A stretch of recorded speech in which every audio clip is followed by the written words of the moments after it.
Welcome to Conversations on the Coast, the Bay Area's premier author interview program. Today we are going to talk about a book that both pleased me and upset me. The title is Beyond the Call. The subtitle, which is very important, The True Story of One World War II Pilot's Covert Mission to Rescue POWs on the Eastern Front. Now that's a mouthful. The author is Lee Trimble, and he wrote the book with a gentleman the name of Jeremy Dronfield or Dronfield? Dronfield. Dronfield. Mm-hmm. It's a caliber book published by the Berkeley Publishing Group, and I'm pleased to welcome Lee Trimble. How you doing? I'm doing fine, Jim. Thank you very much. Honored to be on your show. I think that it's a miracle in and of itself that this book ever happened, because as you write at the very beginning of the book, your dad, whose story it is, was extremely reluctant to share the story with anybody. Yes. Why was that? Well, I suppose the short answer would be he was asked not to talk about it. It was a clandestine mission, highly classified, when originally taking place in the spring of 1945. Mm-hmm. And he just had such a horrible experience with this clandestine mission in Poland that he actually did not want to talk about it. Not to mention he didn't want to talk about the war in general after it was all over, but he did not talk about it with anyone until he accidentally mentioned it to me when he was 86 years old. Wow. 86. Yep. And then did it come out easy, or did you have to, pull it out of him? Well, it slipped out of him, actually. It was one weekend back in 2006. I was sitting down to record his experiences as a bomber pilot over Germany, mm-hmm. Heavy bombers, and I thought I had his entire war that weekend. I was happy that I'd recorded it, and he mentioned, Lee, I was depressed and disillusioned when I returned home from Russia. And I corrected him. I said, "No, Dad, you're in England." Yeah. What do you mean, Russia, Dad? Yeah. What do you mean, Russia? You're 86 and you can't remember. Right. Exactly. I had real doubts and sometimes, but he said no. He said, "Look, I never wanted to talk about it. Didn't mean to mention it now." But I was, in fact, in Russia and spent another 6 months there that I never told you or family what I was doing there.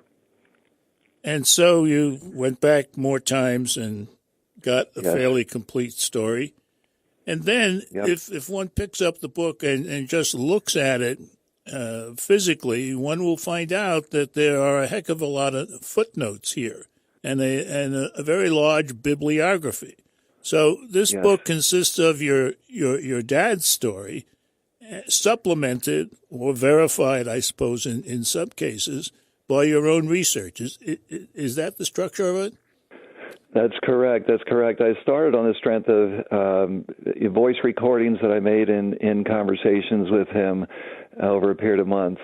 And I sat on this information for 3 years to honor him and his desire not to have this be something widely known until he passed in 2009. 2009? Yes. Okay. That's right. And I started then. I had to know whether what he told me was, just the musings of an old man or whether it was the truth. So I went with my daughter. We live in the D.C. region. We went to the National Archives. And we began research. The very first day, we not only uncovered a few sheets, but we uncovered tens of documents of information about Captain Robert Trimble in Russia. And I was just shocked. I was amazed at the things that we began to find. And we continued that research for the next 6 years, not just the National Archives, but very official places like Air Force Historical Research Agency.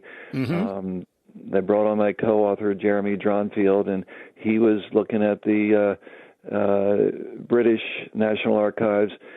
We found somebody through the Texas Military Forces Museum who knew French researchers, and they checked the French archives, and we came up with information there.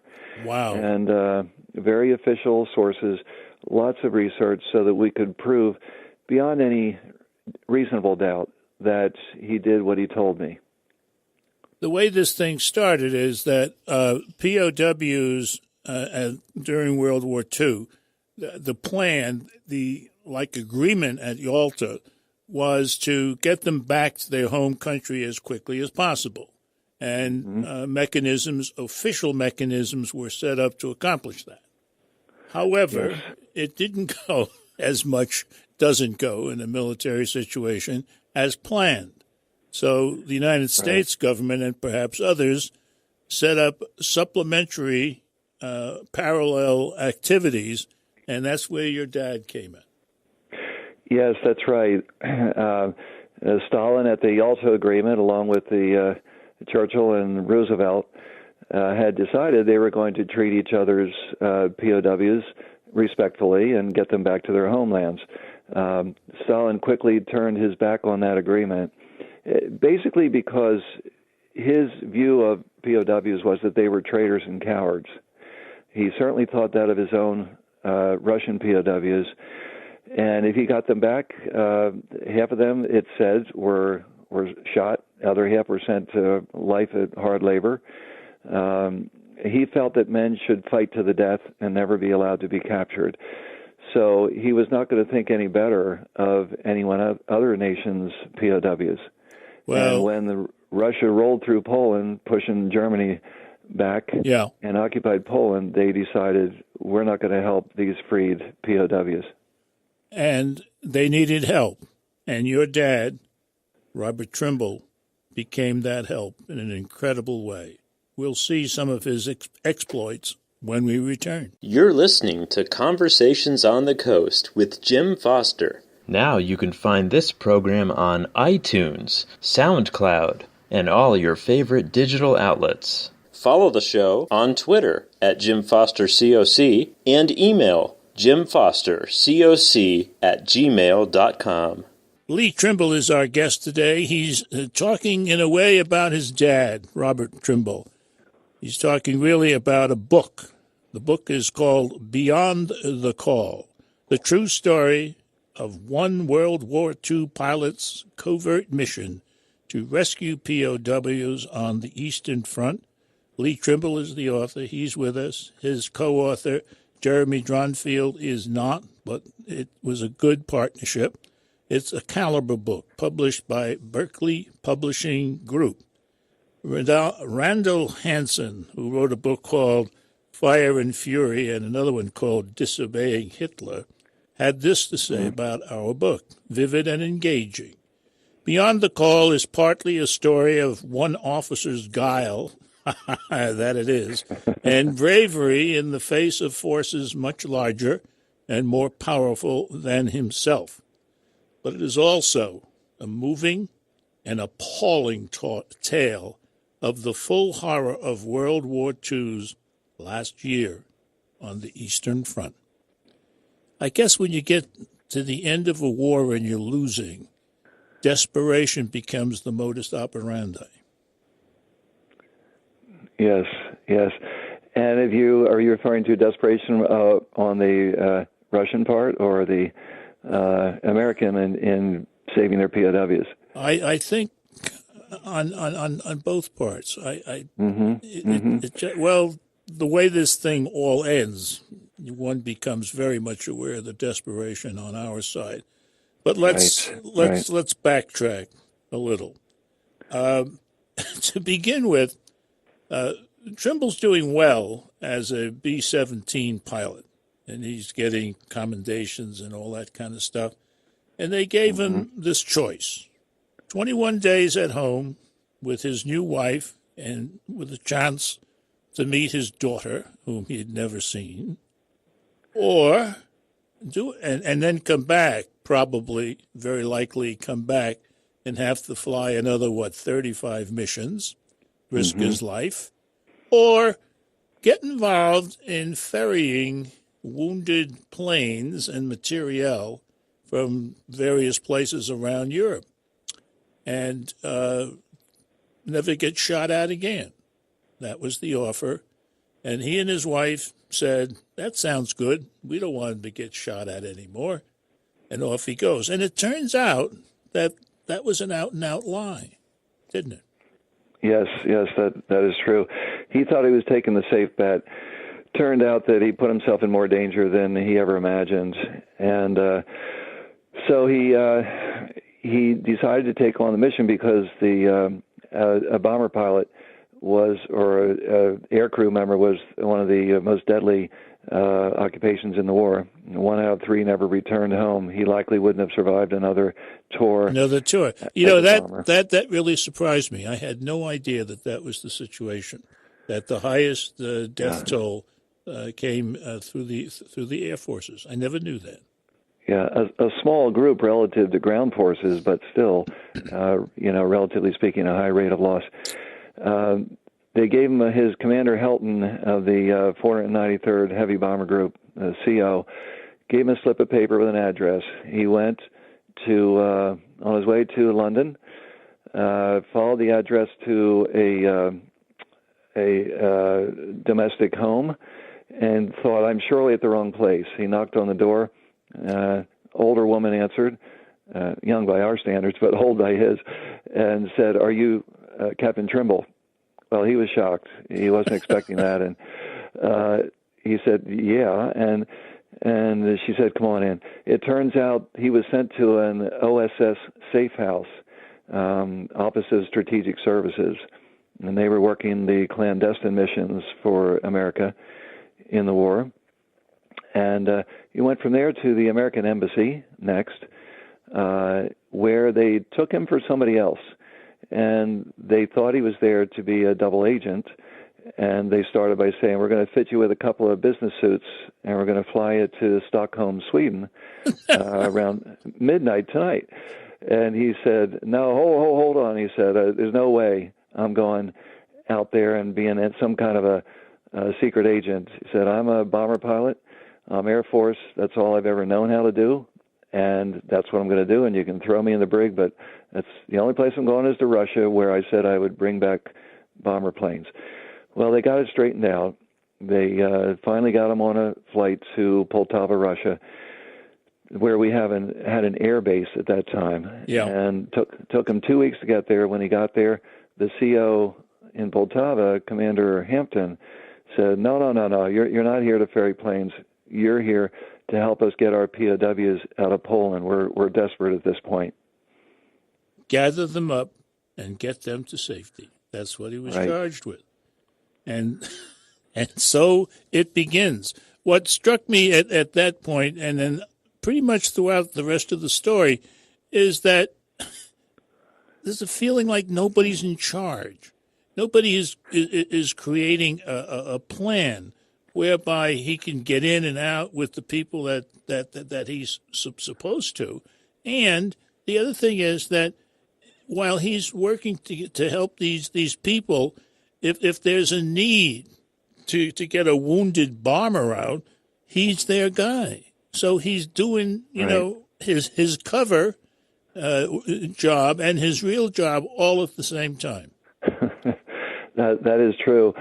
There was his cover allowed him to get into Poland under Russian noses because it was, officially they were allowing him to come in and bring our crashed air crews out, assuming they were safe, and also then to fly out the repaired crashed bombers.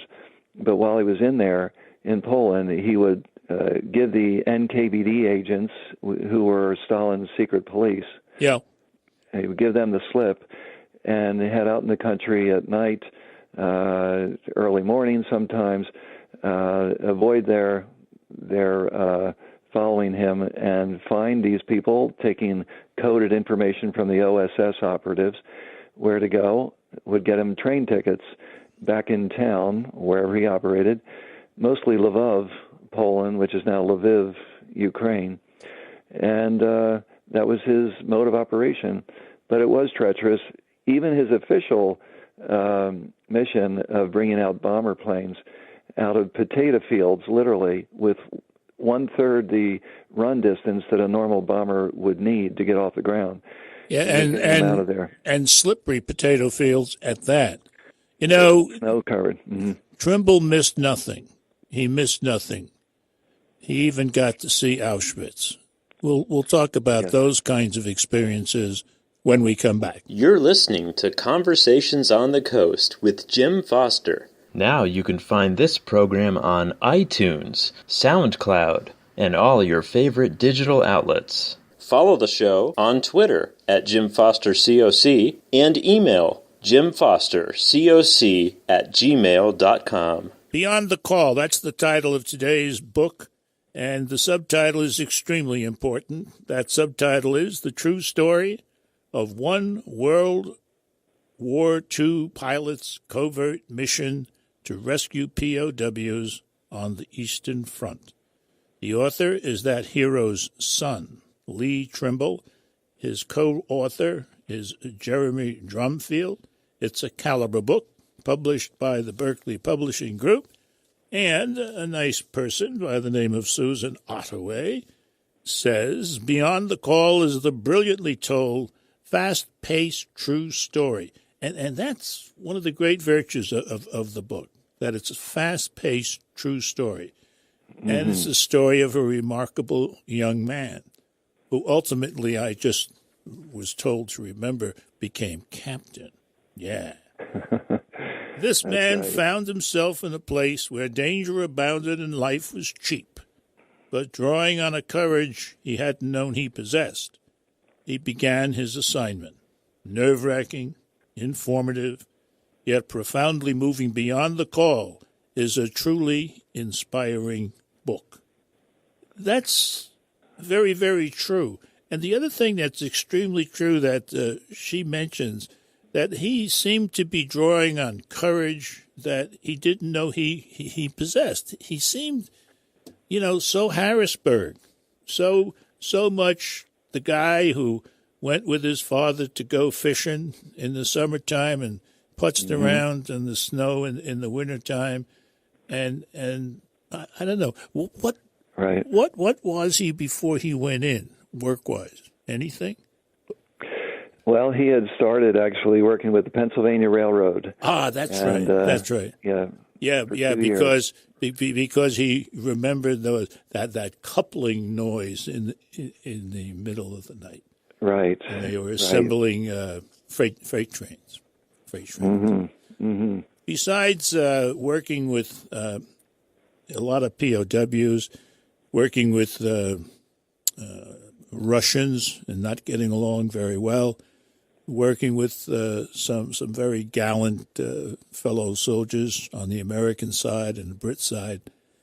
And he had a lot of great experiences with that, including one night with the Cossacks, which I'm sure he'll always remember.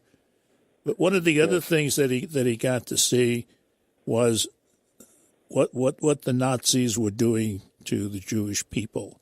He was in two of the camps, Auschwitz and Birkenau, was he not? Yes, actually was sort of passing the Birkenau camp, but the camp that he really visited and became sick at was Auschwitz. And he was actually sent there by his CO as soon as he arrived in Poltava, Ukraine. First mission was to go there. This was middle of February, 3 weeks after Auschwitz had been liberated by the Russians. Still plenty of prisoners in the camp, too sick to move.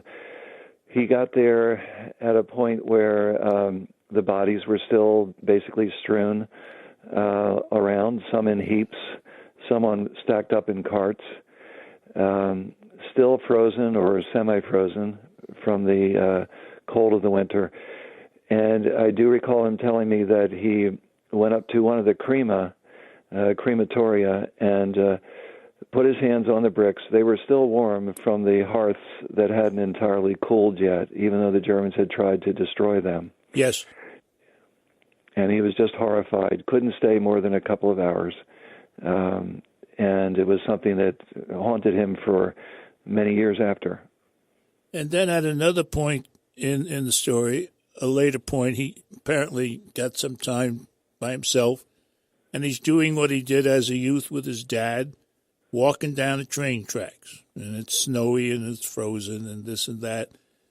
And he sees something off in the distance, and what is it that he sees?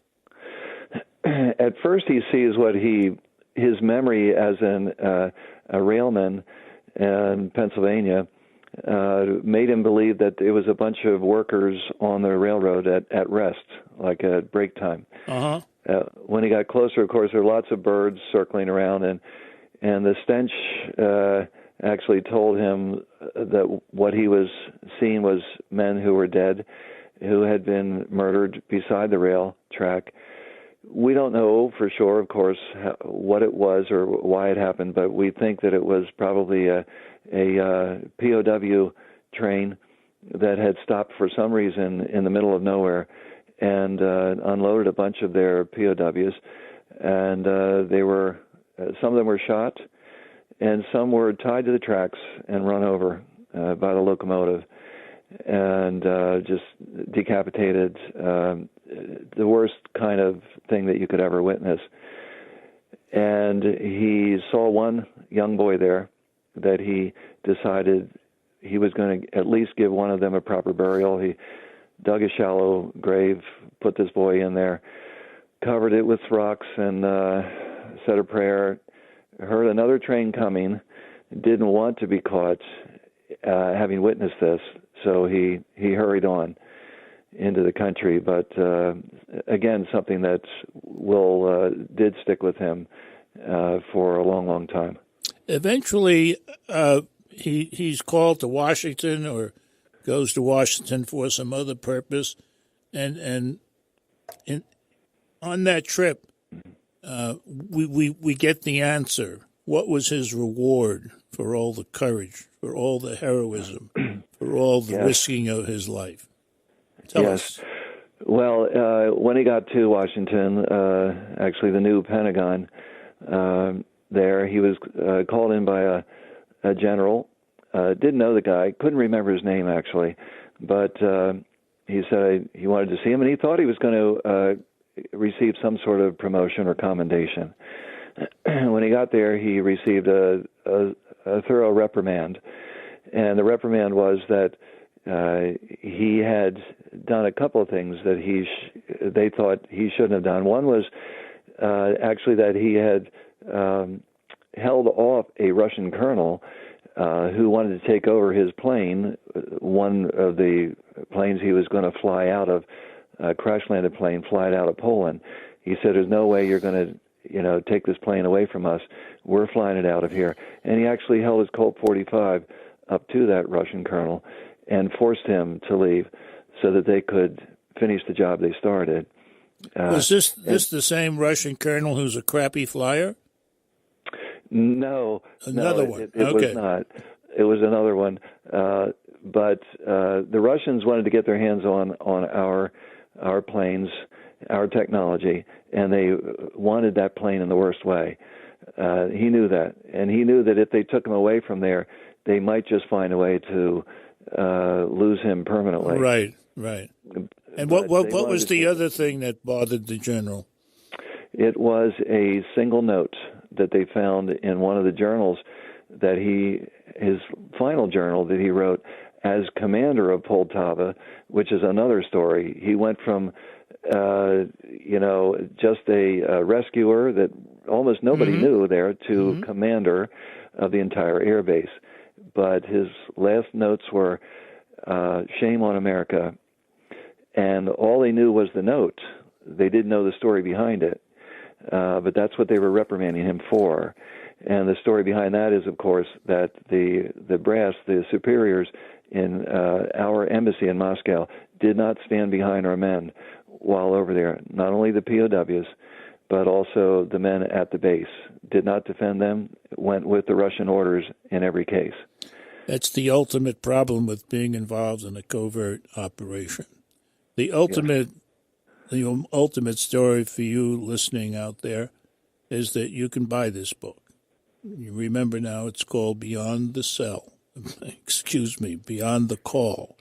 It's written by our friend Lee Trimble, and it's published by Berkeley Publishing Group. Thank you for being with us today, and this has been Conversations on the Coast, and I'm Jim Foster.